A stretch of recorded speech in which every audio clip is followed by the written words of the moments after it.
स्वागत है। आज हम बात कर रहे हैं नवरात्रि के तीसरे दिन की देवी माँ चंद्रघंटा के बारे में, उनकी कथा और उसके पीछे छिपे गहरे संकेत। ये चर्चा आधारित है आध्यात्मिक संदेश नवरात्रि श्रृंखला के एक हिस्से पे। शीर्षक है माँ चंद्रघंटा, अंधकार और भ्रम का संहार। और इसकी शुरुआत ही एक पावरफुल कल्पना से होती है। सोचिए, अगर दिन के उजाले में अचानक रात हो जाए, आसमान चमगादड़ों से भर जाए और इतना धुआं कि कुछ भी ना दिखे, अपना हाथ तक नहीं। ये उस समय का वर्णन है जब असुरों ने, कह सकते हैं, दुनिया पर एक भयानक संकट ला दिया था। तो चलिए आज इसी कथा की परतों को खोलते हैं। बिल्कुल। और देखिए, ये सिर्फ एक कहानी नहीं है, ये गहरा आध्यात्मिक रूपक है ना? हाँ। हमारा मकसद सिर्फ कहानी दोहराना नहीं है, बल्कि उसके पीछे का जो संदेश है उसे समझना है। सही कहा। अंधकार और भ्रम पर विजय का संदेश। और ये देखना बड़ा दिलचस्प है कि हमारी जो पौराणिक कथाएं हैं वो कितने सहज तरीके से मुश्किल विचारों को कहानियों में पिरोकर हम तक पहुंचाती हैं। हाँ, तो कथा कहती है कि दो बड़े शक्तिशाली असुर थे जी, जटुकासुर और धूम्रासुर, और इन्होंने मिलके देवताओं और ऋषियों पर हमला कर दिया। बड़ा विनाशकारी हमला। हाँ। जटुकासुर के बारे में लिखा है कि उसके पास एक अजीब सी शक्ति थी। वो मंत्र बल से, मंत्र पढ़कर लाखों चमगादड़ पैदा कर सकता था। लाखों की संख्या में? हाँ। और इन चमगादड़ों ने पूरे आसमान को ऐसे ढक लिया कि दिन में ही रात हो गई, जैसे सूरज छिप गया हो कहीं। पर सोचिए, ये सिर्फ फिजिकल अंधेरा नहीं था। चमगादड़ जो अक्सर रात या छिपी हुई चीजों से जोड़े जाते हैं, हाँ, वो यहाँ अज्ञान, डर और उस अंधेरे का प्रतीक बन जाते हैं जो हमारी साफ देखने की शक्ति, विवेक को ढक लेता है। सही। आसमान का ढक जाना जैसे ज्ञान का प्रकाश ही मध्यम पड़ गया हो। बिल्कुल। और जो दूसरा असुर था, धूम्रासुर, वो अपनी शक्ति से इतना घना जहरीला धुआं फैलाता था कि सांस लेना मुश्किल हो गया था। दम घुटने जैसा माहौल। हाँ। और उस धुएं में लोग एक दूसरे को पहचान भी नहीं पा रहे थे। दिशा का भ्रम हो रहा था। तो कल्पना कीजिए उस सीन की। ऊपर चमगादड़ों का अंधेरा, नीचे दम घोटता धुआं, चारों तरफ कंफ्यूजन, डर, अनिश्चितता। स्थिति बहुत गंभीर थी। इतनी गंभीर कि देवता भी, वो भी हक्के बक्के रह गए थे, निराश थे। उन्हें कोई रास्ता ही नहीं सूझ रहा था। बिल्कुल। और ये समझना जरूरी है कि ये हमला सिर्फ बाहर से नहीं था। ये सीधे सीधे चेतना पर, स्पष्टता पर, विश्वास पर हमला था। हाँ। जटुकासुर का अंधेरा बाहरी दृष्टि को रोकता है ना? जैसे आप बाहर क्या देख रहे हैं। और धूम्रासुर का धुआं अंदर की स्पष्टता को रोकता है, समझ को, बुद्धि को। वो भ्रम पैदा करता है, शक पैदा करता है। अच्छा। तो अगर हम इसे बड़े पैमाने पर देखें तो ये दिखाता है कि कैसे अराजकता और भ्रम की ताकतें, चाहे वो बाहर हों या हमारे मन में, हाँ, वो बड़ी से बड़ी स्थिर व्यवस्थाओं को भी हिला सकती हैं। देवताओं का हतप्रभ होना ये दिखाता है कि डर और भ्रम में सही फैसला लेना कितना मुश्किल हो जाता है। तो इसी गहरे संकट और निराशा के माहौल में जब लग रहा था कि अब कुछ नहीं हो सकता जी, तभी एक अद्भुत घटना हुई। कथा कहती है कि धरती कांपी और देवी पार्वती का एक बहुत उग्र, बहुत तेजस्वी रूप प्रकट हुआ। माँ चंद्रघंटा। माँ चंद्रघंटा। उनका रूप कमाल का वर्णन है। माथे पर घंटे के आकार का चमकता हुआ अर्धचंद्र। हाँ, अर्धचंद्र। गले में एक सुनहरी दिव्य घंटी और 10 भुजाएं, जिनमें अलग अलग तरह के अस्त्र शस्त्र चमक रहे थे। ये स्वरूप बहुत प्रतीकात्मक है ना? माथे पर अर्धचंद्र यानी चंद्र, और गले में घंटी यानी घंटा। हाँ, चंद्र घंटा, नाम यहीं से आया। बिल्कुल। अर्धचंद्र शीतलता, शांति, स्थिरता का प्रतीक है, उस दिव्य प्रकाश का जो अज्ञान के अंधेरे को काटता है। और घंटी? घंटी है ध्वनि की शक्ति, सजगता की, चेतना की, जागृति की। और जो नेगेटिव एनर्जी है उसे दूर भगाने वाले नाद का प्रतीक है। और उनके प्रकट होते ही असर तुरंत हुआ।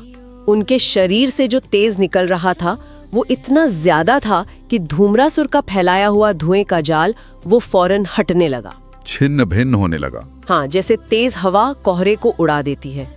ये देखकर जो देवता और ऋषि निराश थे, डरे हुए थे, उनमें उम्मीद जगी। वो खुश होकर जोर जोर से जयकारे लगाने लगे। जय माँ चंद्रघंटा, जय माँ। यहाँ से कहानी एकदम पलट जाती है। जब सारी उम्मीदें खत्म लग रही थीं, तब डिवाइन इंटरवेंशन हुआ। जी हाँ। और उनकी 10 भुजाएं और उनमें जो शास्त्र हैं वो उनकी ऑलराउंड कैपेबिलिटी, उनकी मल्टी डायमेंशनल पावर दिखाते हैं। मतलब वो सब कुछ कर सकती हैं। हाँ, वो सृजन भी कर सकती हैं, पालन भी, और जरूरत पड़ने पर संहार भी। उनका स्वरूप ही दुष्टों के नाश के लिए तैयार दिखता है। हाँ, उनका सिर्फ प्रकट होना ही वही माहौल से नकारात्मकता को कम करने लगा था। ये दिखाता है कि सत्य और पवित्रता की मौजूदगी में ही अंधेरे और भ्रम को कमजोर करने की ताकत होती है। अच्छा, तो इसके बाद वो युद्ध शुरू हुआ जिसका सबको इंतजार था। जी, असुर कहाँ आसानी से हार मानने वाले थे। उन्होंने मिलकर देवी पर हमला किया। पहले जटुकासुर ने अपनी लाखों चमगादड़ों की सेना को देवी पर झपटने का हुक्म दिया। अंधेरे की फौज। हाँ, लेकिन मां चंद्रघंटा ने जो पहला कदम उठाया वो किसी आम योद्धा जैसा नहीं था।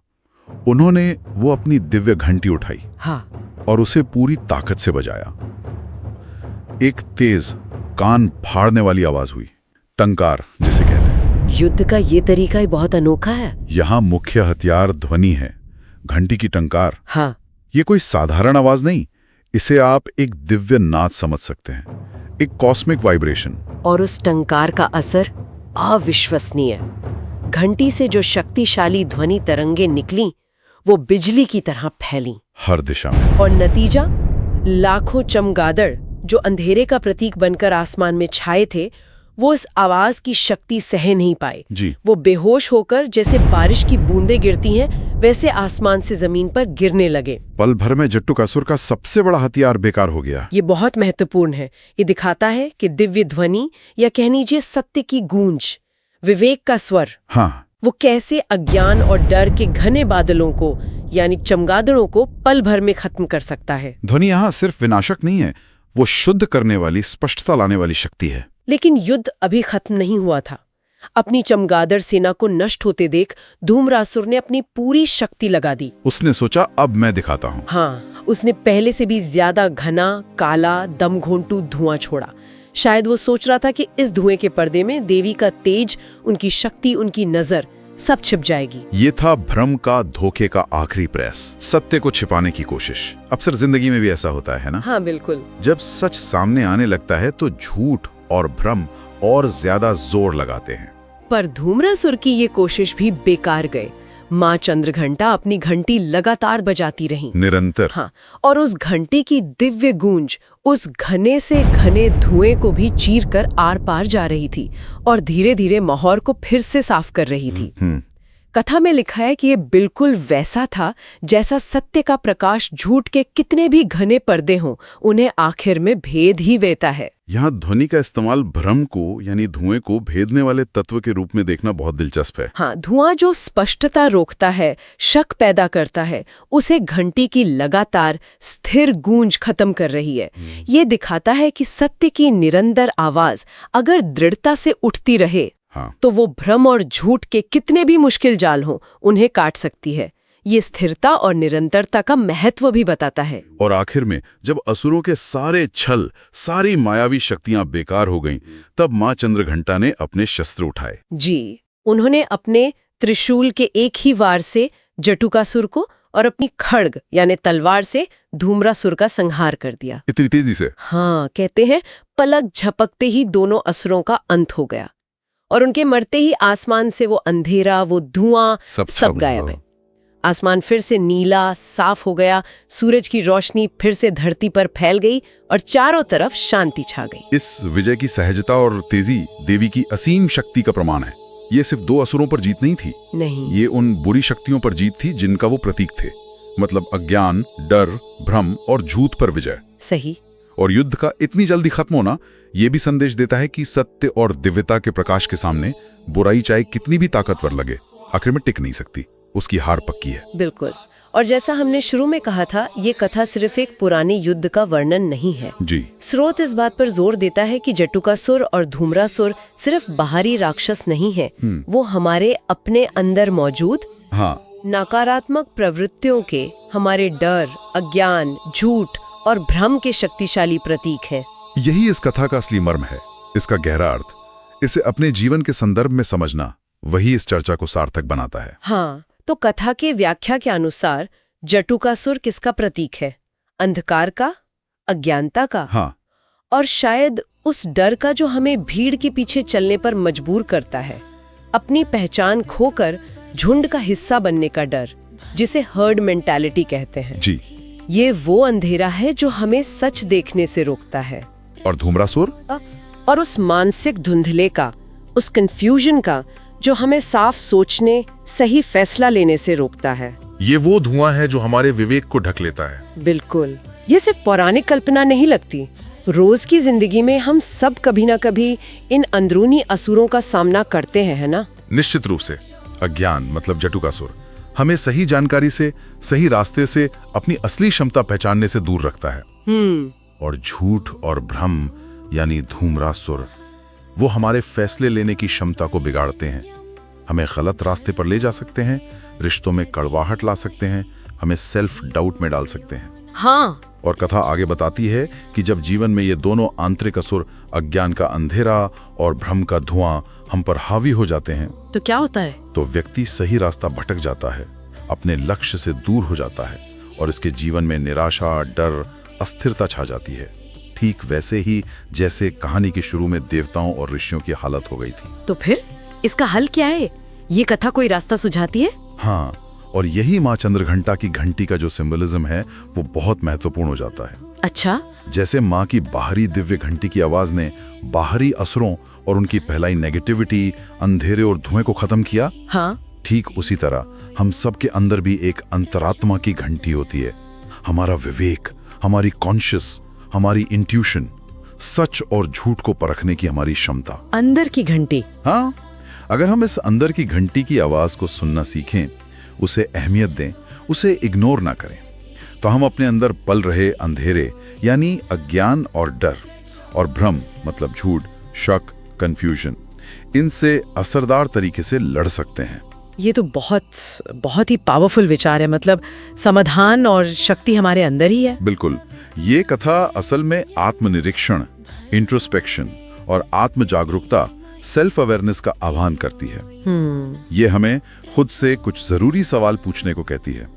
क्या हम अपनी जिंदगी में उन अंदरूनी असुरों को पहचान पाते हैं जो जटुकासुर यानी अज्ञान, डर, नेगेटिविटी, हाँ, और धूम्रासुर यानी भ्रम, झूठ, टालमटोल, इनके रूप में हमें अंदर से घेर लेते हैं? कहीं ऐसा तो नहीं कि हम अपनी रोज की भागदौड़ में या दुनिया के शोर में, हाँ, या अपने अहंकार में अपनी इस अंतरात्मा की घंटी की धीमी आवाज को अनसुना कर देते हैं? बिल्कुल। ये कथा हमें उस अंदर की आवाज को सुनने, उस पर भरोसा करने और उसके हिसाब से चलने की प्रेरणा देती है। इस अंदरूनी लड़ाई में वही हमारा सबसे असरदार हथियार है। तो इस पूरी चर्चा का सार क्या है? नवरात्रि के तीसरे दिन माँ चंद्रघंटा की पूजा सिर्फ एक रस्म नहीं है। नहीं, बिल्कुल नहीं। ये साहस, मानसिक स्पष्टता और अंदरूनी शांति पाने का एक गहरा आध्यात्मिक अभ्यास है। ये कहानी हमें बार बार याद दिलाती है कि चाहे बाहरी हालात कितने भी अंधेरे या कंफ्यूजिंग क्यों ना लगे, हमारे अंदर सत्य, विवेक और दिव्यता का प्रकाश हमेशा मौजूद रहता है। जरूरत है उसे पहचानने की, उसे जगाने की। सही कहा। ये हमें बाहरी मुश्किलों और अपने अंदरूनी कमजोरियों दोनों से लड़ने की ताकत और प्रेरणा देती है। एकदम सही। और इस चर्चा के अंत में एक विचार सबके मन में छोड़ना चाहूंगा, जिस पर शायद हम सब सोच सकते हैं। जरूर। सोचने वाली बात यह है, अगर माँ चंद्रघंटा की बाहरी दिव्य घंटी फिजिकल अंधेरे, चमगादड़ और मानसिक भ्रम, धुआं जैसे ताकतवर असुरों को नष्ट कर सकती है, हाँ, तो हमारी अंतरात्मा की घंटी, हमारा विवेक, हमारा साहस, हमारी साफ सोच की ताकत आज के जमाने की किन मुश्किल अंदरूनी चुनौतियों का सामना कर सकती है। जैसे कि आज की जिंदगी की समस्याएं हैं, काम टालने की आदत, प्रोक्रेस्टिनेशन, हाँ, वो तो बहुत कॉमन है, या आत्मसंदेह की भावना, सेल्फ डाउट, या फिर जो आज इंफॉर्मेशन ओवरलोड है, सूचनाओं का अंबार, उससे पैदा होने वाले नए तरह के धुएं और अंधकार। क्या हमारी अंदरूनी घंटी इनसे लड़ने में मदद कर सकती है? और शायद सबसे बड़ा सवाल, क्या इस अंदरूनी घंटी को, इस विवेक के स्वर को, इस इंट्यूशन को जगाया कैसे जाए? इसे और तेज कैसे